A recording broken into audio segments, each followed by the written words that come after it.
just saved my neighbor $847 at the dealership with a 10-minute conversation. Want to know what I told him? Look, I'm not here to trash mechanics. Most are honest folks doing hard work. But the industry, it's built on information asymmetry. They know things you don't, and that gap costs you thousands over your car's lifetime. I'm about to share 12 maintenance secrets that literally keep shops profitable. These aren't hacks, they're not shortcuts. They're the actual truth about car care that somehow never makes it into the owner's manual. Stick around to number 4. It's the single maintenance habit that's kept my 15-year-old truck running like it's half its age, and it costs less than a pizza every 3 months. Secret number 12, the cabin air filter conspiracy. Let's start with the biggest markup scam in automotive service, the cabin air filter. Dealerships charge between $60 and $120 for this. I timed myself last week, 3 minutes and 47 seconds to replace mine. The filter cost me $12 on Amazon. But here's the secret they really don't want you knowing. Before you even replace it, you should be cleaning the housing. See, that filter catches leaves, pollen, even dead insects. But the debris doesn't only build up on the filter, it packs into the ductwork behind it. Here's your action plan. Pull out your old cabin filter. You'll usually find it behind the glove box or under the hood near the windshield. Check your owner's manual, it'll show you exactly where. Before installing the new one, grab a shop vacuum or compressed air. Blast out the housing. Seriously, you'll be disgusted.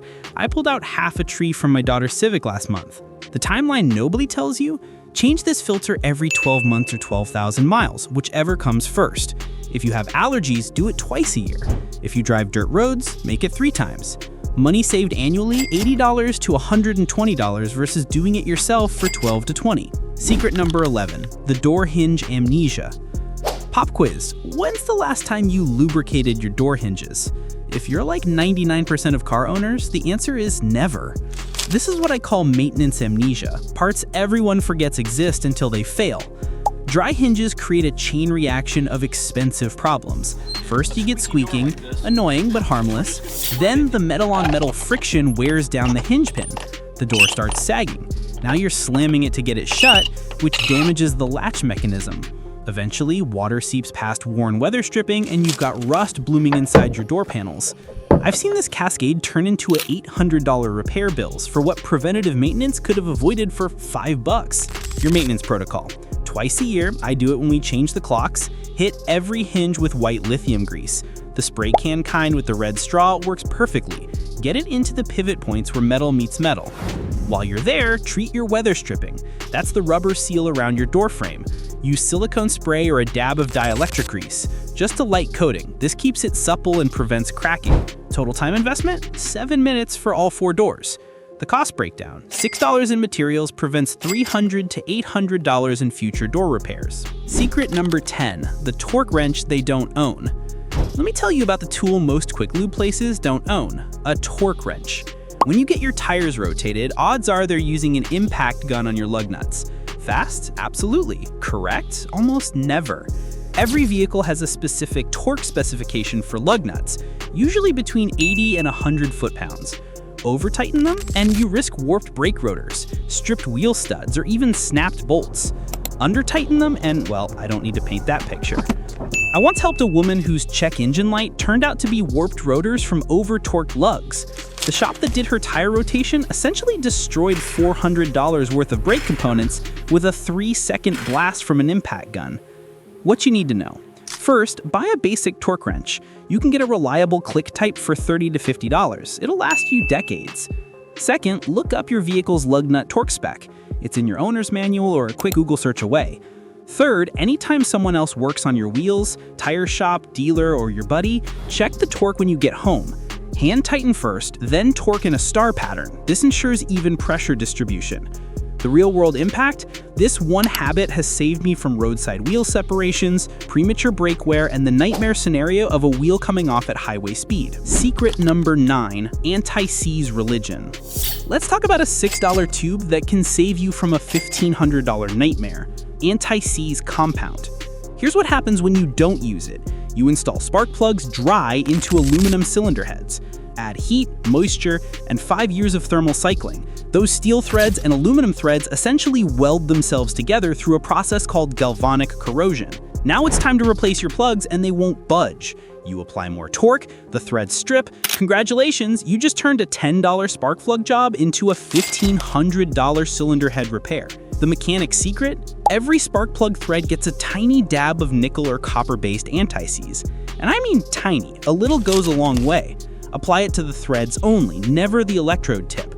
Despite what some modern plugs claim about being pre-treated, I still use anti-seize on anything going into an aluminum head, especially in high-mileage engines or areas with temperature extremes. Brands like Permatex make excellent copper anti-seize for under $10. One tube lasts years. The maintenance math? Spend $6 today, avoid spending $1,500 tomorrow on a helicoil thread repair. Quick question, how many of these secrets did you already know? Drop a number in the comments. And if this is already saving you money, hit that subscribe button. We publish this kind of nonsense car advice every single week, and your subscription tells YouTube to show this to more folks who need it. Now, let's talk about the electrical gremlins that only show up when it rains. Secret number 8, the waterproofing nobody does. Ever chase an electrical problem that appears on rainy days and vanishes when it's dry? That's what I call phantom electrical gremlins, and they're almost always caused by moisture in connectors. Here's the thing, your car has dozens of electrical connections. Sensor plugs, coil packs, trailer wiring, lighting harnesses. Each one is a potential entry point for moisture. One drop of water creates corrosion, and suddenly your taillights flicker, your oxygen sensor throws codes, or your engine misfires. The mechanic's preventative secret? Dielectric grease. This is non-conductive, waterproof grease specifically designed for electrical connections. Anytime you disconnect a plug, make sure it gets a dab of grease on reassembly. It doesn't interfere with electrical conductivity, it just creates a moisture barrier. Your action items? Keep a small tube of dielectric grease in your car toolkit, about $8. Anytime you or a mechanic disconnects an electrical connector, make sure it gets a dab of grease on reassembly. Pay special attention to trailer wiring, spark plug boots, and any sensors in the engine bay. I've personally diagnosed hundreds of electrical issues that were simply dry, corroded connections. This $8 tube of grease can save you hours of diagnostic time and hundreds in unnecessary sensor replacements. Secret number 7, the forgotten breathing valve. Here's a $12 part that mechanics rarely mention, but it controls your engine's entire internal pressure system, the PCV valve. PCV stands for positive crankcase ventilation. It's a simple one-way valve that releases combustion gases from your crankcase back into the intake to be burned off. Without it working properly, pressure builds up inside your engine. What happens when it fails? Oil leaks start appearing at gaskets and seals. You might see oil consumption increase. Your engine develops sludge buildup. In severe cases, gaskets blow out entirely. The tragedy? This is a 5-minute, $10 to $15 fix that most people never do until something major fails. Your maintenance schedule. Every 30,000 miles, pull out your PCV valve. It usually plugs into a rubber grommet on the valve cover. Shake it. If it doesn't rattle freely, it's clogged with carbon and needs replacing. Some vehicles have integrated PCV systems that are harder to access, but most are simple plug and play. The cost comparison? Replace a $12 PCV valve every 30,000 miles, or risk blown gaskets, oil consumption, and engine sludge that can cost thousands to rectify. I've personally seen engines with 80,000 miles that looked internally like they had 200,000 miles, all because nobody ever touched the PCV valve. Secret number 6, battery brand reality check. Not all car batteries are created equal, and the cheap one will leave you stranded. I learned this the hard way in a Walmart parking lot at 11 p.m. with a dead budget battery that was only 14 months old. Since then, I've done my homework. The brands I trust after decades of real-world testing, Interstate and AC Delco are my go-to recommendations. Consistent performance, strong cold cranking amps, and they actually honor their warranties. But Consumer Reports has also validated several others: DieHard Platinum, Odyssey, Duralast Platinum, and Optima. Each scored high for longevity and reliable starts in extreme temperatures. The cost reality. Yes, a quality battery runs $150 to $250 versus $80 for a budget option. But that quality battery lasts 5 to 7 years instead of 2 to 3, and it doesn't leave you stranded. Do the math. A cheap battery replaced every 2 to 3 years costs you more in the long run, plus the hassle and potential towing fees. My purchasing strategy? Check the manufacturing date before buying. It's stamped on the battery. You want something made within the last 6 months. Batteries lose capacity just sitting on shelves. Also, match or exceed your vehicle's CCA rating. That's cold cranking amps. Higher is better, especially in cold climates. Secret number 5. Water is engine kryptonite. This one seems obvious, but I still see people attempt it every time it floods, driving through deep water. Let me be crystal clear. 6 inches of standing water can destroy your engine. Here's how. Water gets sucked into your air intake. It travels into the cylinders where combustion happens. But water doesn't compress like air does. When your piston tries to compress that water on the upstroke, something has to give. Usually it's your connecting rod. It bends or snaps. Sometimes it's worse, cracked blocks or seized engines. This is called hydrolocking, and it's catastrophic. We're talking total engine replacement, not a repair. The damage extends beyond the engine. Water shorts electrical systems, ruins computers, destroys sensors, floods your interior, corrodes exhaust systems, and turns your carpet into a mildew factory. Your decision matrix? If you can't see the road surface through the water, turn around. Find another route, wait it out. Even if you have an SUV or truck, don't chance it. Most modern vehicles have air intakes lower than you think. The cost of poor judgment? One bad decision in a puddle can total your vehicle or cost $8,000 to $15,000 in engine replacement. Secret number 3, high mileage oil, the game changer. This is the secret I promised you in the intro, the one habit that's transformed my truck's longevity. Once your engine crosses 75,000 miles, regular oil isn't cutting it anymore. Here's why. Gaskets shrink, seals harden, tolerances increase. Regular oil is designed for tight, new engines. It's too thin for the slightly larger gaps in aging engines. That's why you start seeing small oil leaks, burning oil between changes, and hearing valve train noise like lifter tick. The high mileage oil difference. These formulations contain seal conditioners that make old gaskets swell slightly, not too much, just enough to restore the seal. They also include extra detergents to fight sludge buildup that's common in engines with a history. Brands I've personally used with excellent results: Valvoline Max Life, Castrol GTX High Mileage, and Mobil 1 High Mileage. All are under $30 for a 5-quart jug. I switched my 2009 truck to high mileage oil at 110,000 miles. It's now at 247,000 miles.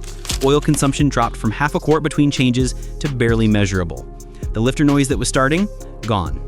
The maintenance protocol? Switch to high mileage oil at 75,000 miles. Use it for every subsequent oil change. Stick to the manufacturer's recommended change interval. Don't extend it. This single change has probably added years to my truck's life expectancy. Secret number 3, oil filter autopsy. Your used oil filter is a diagnostic tool that mechanics rarely take advantage of, but you should. Every time you change your oil, that filter is collecting evidence about your engine's internal health. Most people just toss it. That's like throwing away a medical report without reading it. How to perform an oil filter autopsy?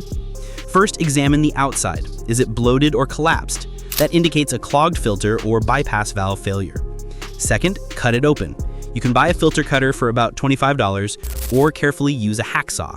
Third, inspect the filter media, those accordion-like pleats. Look for shiny metal particles. This is bad. It indicates bearing wear, piston damage, or other internal friction problems. Time for a professional diagnosis. Black sludge buildup. You're either going too long between changes or using poor quality oil. Adjust your maintenance schedule. The clean, tan-colored media, this is what you want to see. Your oil and filter are doing their jobs. The practical application? Do this once or twice a year. It gives you early warning of internal engine problems before they become catastrophic failures. I caught a bearing issue in a friend's car this way. The filter showed metallic particles at 120,000 miles.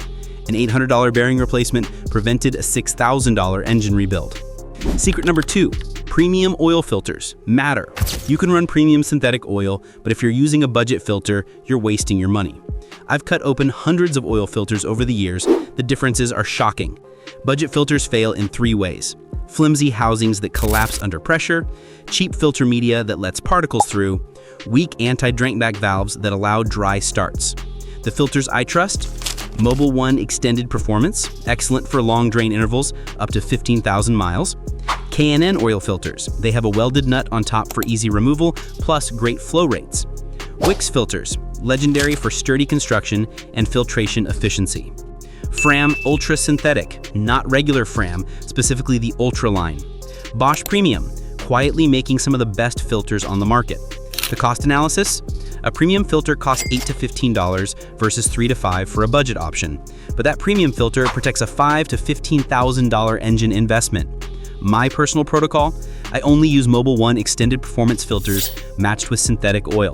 My oil change interval is 7,500 miles, and my engines stay clean internally. Secret number 1, the brake fluid trap. This is the number 1 maintenance mistake I see: topping off brake fluid without asking why it's low. When your brake fluid drops slightly over time, that's usually not a leak, it's your brake pads wearing down. Here's the mechanical relationship. As brake pads wear thinner, the caliper pistons extend further out to compensate. This extension pulls more fluid from the reservoir, making the level drop. This is completely normal.